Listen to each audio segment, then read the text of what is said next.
Hello, this is Margaret Gold, at last with my demonstration of what to do before a theater performance, particularly your first theater performance. There is a lot in little details that are involved with preparing for the theater, especially if you've never done it before, so it can be a little bit overwhelming, but I will try and talk you through it. And if you want more details about it, there are several websites that you can go to. I think AFTRA probably has tips about that, as well as the Theater Guild and that sort of thing. So. And then I'll also provide other information on in a separate document. So, and also community theater is a little bit different, I think, from professional theater. And so keep in mind, I've only done community theater and offshoots of community theater. So just keep that in mind.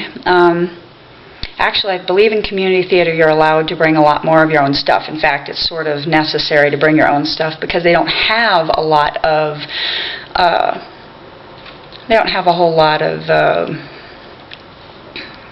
props, and they get certain things, but if you bring your own makeup and your own jewelry and some of your own costumes, then chances are you'll have a fuller, more believable, I guess, facade.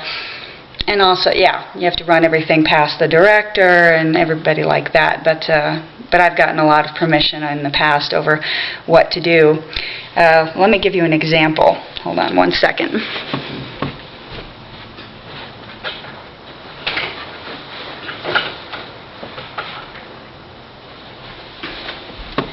My last theater performance, I wore these pants in a musical number, and I am the proud owner of said pants. So, okay, so preferably, I don't know about professional theater, but with community theater, it's best to come to backstage as prepared as possible. If you can come already in full makeup with your hair done the way your character is to have it done, and even with some jewelry and some of the costume pieces, then that would be ideal. That way you wouldn't be in such a hurry once you arrived, but very few people can do that because a lot of times they're coming from work, so they don't have a lot of time to do a fancy updo or something like that. All right, so the first step, assuming you come kind of in a more raw state, is makeup. Now, I'm dressed in my lovely ensemble because it's easier to not have to go into the bathroom so much to change.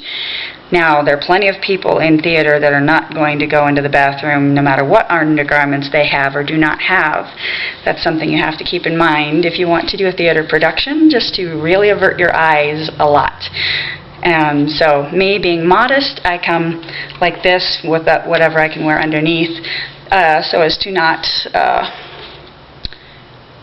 undermine my beliefs while I'm having a good time and performing a piece. So, all right. So over here is hopefully everything you're going to need to put yourself together quickly. There is kind of a highlight for eyeshadow. There is a sewing kit. There's the dark part for the eyeshadow. There's like the foundation. I like to use powders. There is aloe gel for hair. There is antiperspirant, because that's mostly a confidence building thing. So feel free to put more on right before you go out. A travel Bible. Some of this is just for illustrative purposes. Bring lots of water. Throat spray, and this is vitamin B12 sublingual. A bunch of makeup and jewelry. Make sure everything is accessible. pins in case you don't have time to sew. And this is actually invisible thread. It resembles like really thin fishing line or even thick human hair. Dental floss, in case you eat in a big hurry on the way. And hair cutting scissors and a wide tooth comb and a thin comb for just in case you have a couple of stragglers you can't get rid of. Let's see. We'll just assume that I'm supposed to be wearing all of this jewelry for the performance that's coming up. Okay, so let me put it on for you, show what organization can do.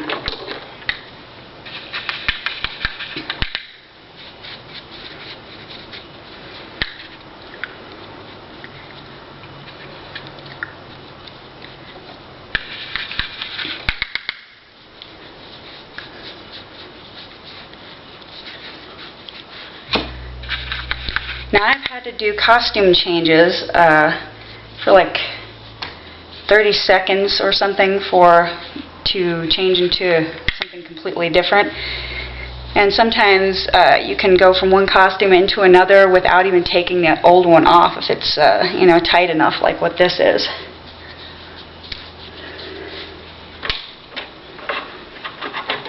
And this is the blush part. Now keep in mind you don't have to be perfect when you put this stuff on because it's the stage and you're going to be a little bit far away, and put on more than you normally would, quite a bit more, so that you'll be seen, and make sure that everything is defined because those stage lights are going to drown out everything.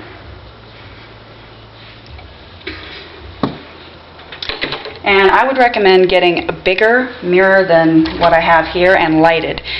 Because if you are stuck just in a corner, changing your clothes because there often isn't enough room backstage, then you might be in trouble. You might be like the last person to get ready before going out, and if you're like the lead or something, then that could be an issue.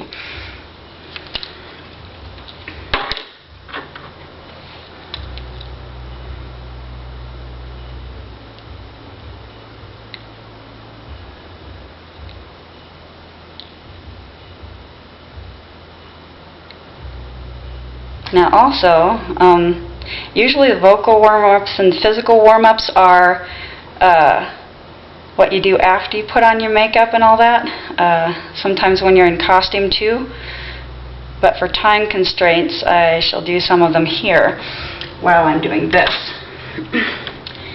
So you're going to sound like an idiot. Just just accept that fact.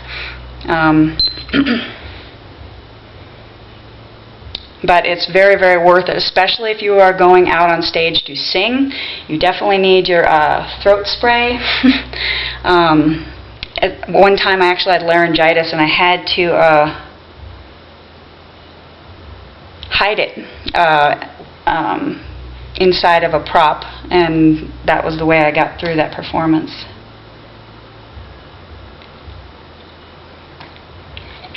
So you're probably used to something like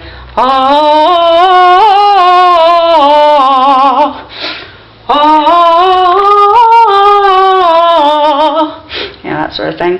But it gets even more surreal. Mama, ma, me, me, mo, moo. Mama, ma, me, me, mo, moo. Mama, me, me, me, mo, moo. That sort of thing.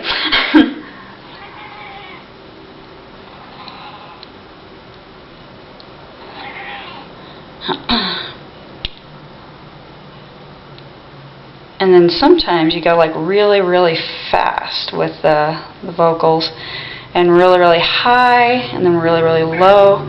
Just be prepared for any and every eventuality. And also, this is chapstick, so you don't want to be picking at your lips while you're on stage.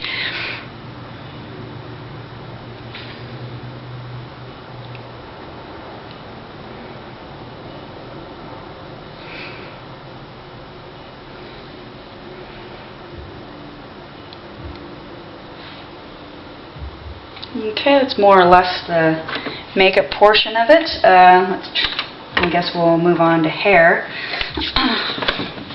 This is going to be more difficult because my hair is generally, well, curly and unruly, but we'll do our best. I also recommend lots of hairpins, and these ones act like several hairpins all at once. So if you're like, especially if you're doing an updo, I highly recommend them.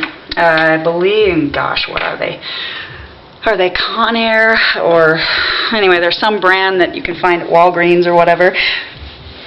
And since I don't have a large mirror, this may not look, individual results will vary, including my own.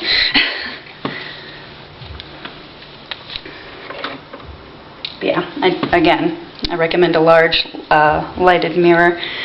And I'm trying to think of where you can get those. Possibly at salon stores, like a Sally Beauty Supply probably has them.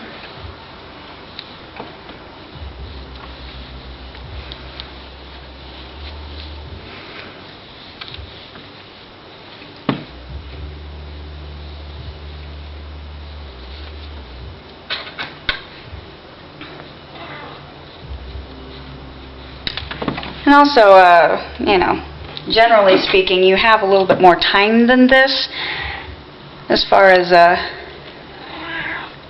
getting ready for a production, but we'll just pretend that you're running a little bit late and whatnot today. Okay, so there's that. And now for, here's one of the other hairpins that comes in handy.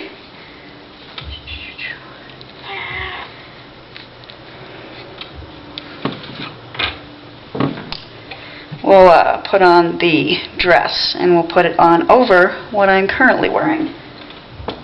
There we are.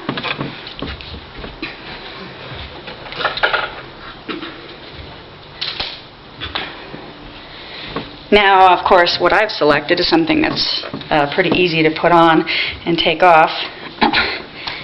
I'll also show you another trick with these things. Well, briefly. Since I'm wearing a bodysuit, that won't really work, but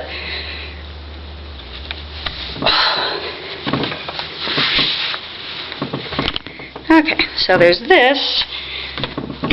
But what you can do is, for some changes, you can put it partially over your head,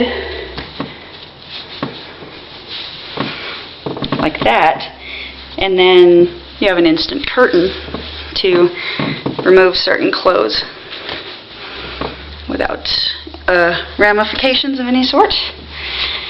Okay, and I actually forgot the shoes, so I will be right back.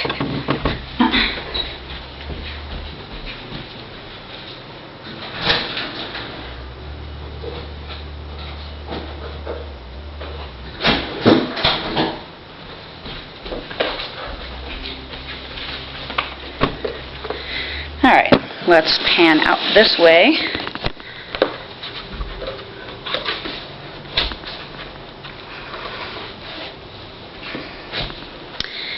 There you have it. Full dress. Let's see what else we have here. Yes, Singer's Saving Grace is one brand for throat spray. Another thing I would recommend is Rescue Remedy. That's just very good for jitters, or calming tea. Certainly a lot of prayer and reading your Bible beforehand is a good idea. Drinking lots of water, making sure you've gone into the restroom, or before you reach the theater, but also after you've gotten there if necessary. Let's see what else we have here.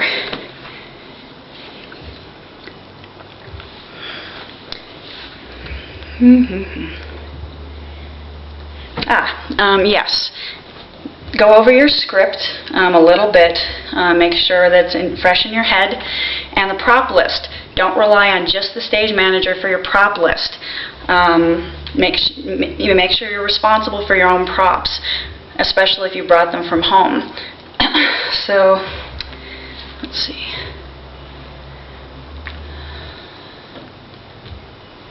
And yeah, so I do this for warming up my face. And you can also do like things like this and skipping around the room. And also there are things you do with your cast members. One thing that we do, and I can't demonstrate this because I'm the only one in the room without 4 legs, where you point to somebody and that person starts to walk, and then when they get to the place they're supposed to go, they in turn point to someone else, and then that person walks, and then they point, and you go faster and faster and faster. So it's part of working as a team. That's something that's very important to remember, to stand up tall, to project, to make sure that you are feeding off of your fellow actors, including the ones that don't even have lines. Everybody's important. Don't just stand around waiting until it's your turn to speak. You're always in character on stage, and even before, if you can. And so here are a couple of inspirational Bible verses that I found. Psalm 27, I'm sure you guys are familiar with that one. The Lord is my light and my salvation. Whom shall I fear? The Lord is the strength of my life. Of whom shall I be afraid? When the wicked, even mine enemies and my foes, came upon me to eat up my flesh, they stumbled and fell. Though an host should encamp against me, my heart shall not fear. Though war should rise against me, in this will I be confident. And then Psalm 29, give unto the Lord, O ye mighty, give unto the Lord glory and strength. Give unto the Lord the glory due his name. Worship the Lord in the beauty of holiness. So, regardless of whether you're in character or not, always give him the glory. Always make sure you pick a part that will not put any sort of wedge between you and him. And just continue to pray and have fun. I guess that's it.